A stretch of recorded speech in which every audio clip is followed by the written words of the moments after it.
So here's my furnace, the underside of my furnace, after the upgrade.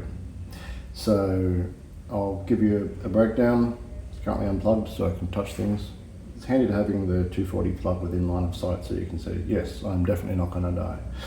So over here we have the big contactor that came factory with the furnace.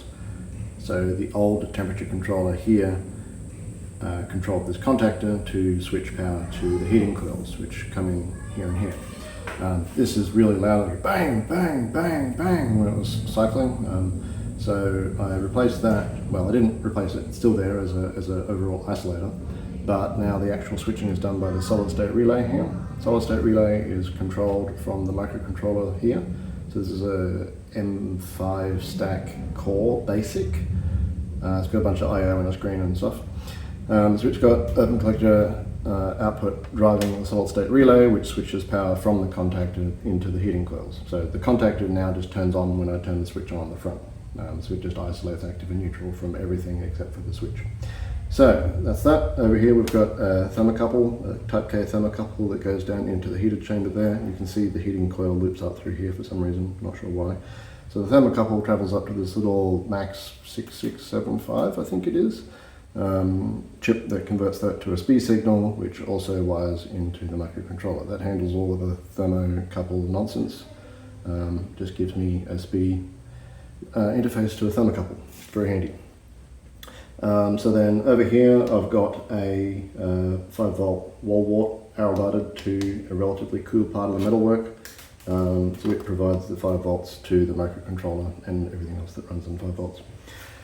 We've got some neon indicators on the front here. I've wired one in so whenever there's power on, the red light turns on. I would like to wire the other one to the solid state relay so I can see the light blinking as it cycles the furnace on and off.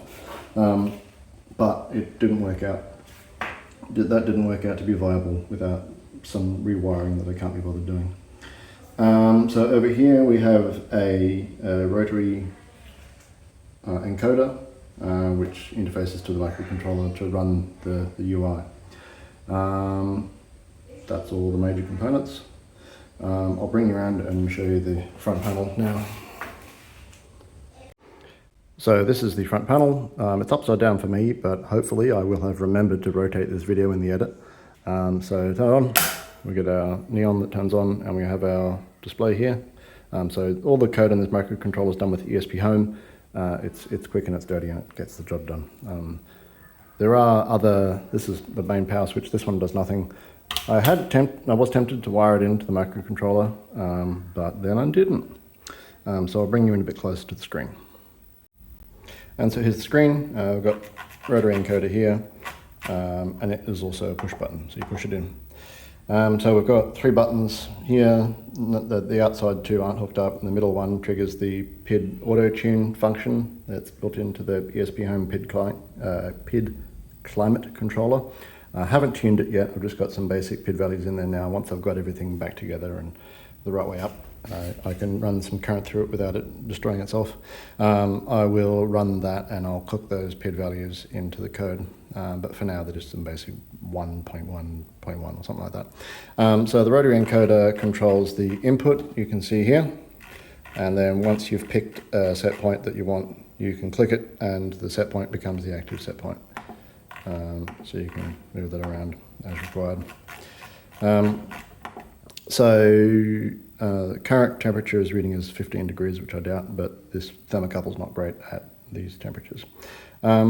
So the main reason I went through all this pain to replace the old temperature controller is because I wanted Wi-Fi control so I could run arbitrarily complex temperature curves without having to use a garbage USB interface to the temperature controller using some processing application that required Java and a bunch of messing around.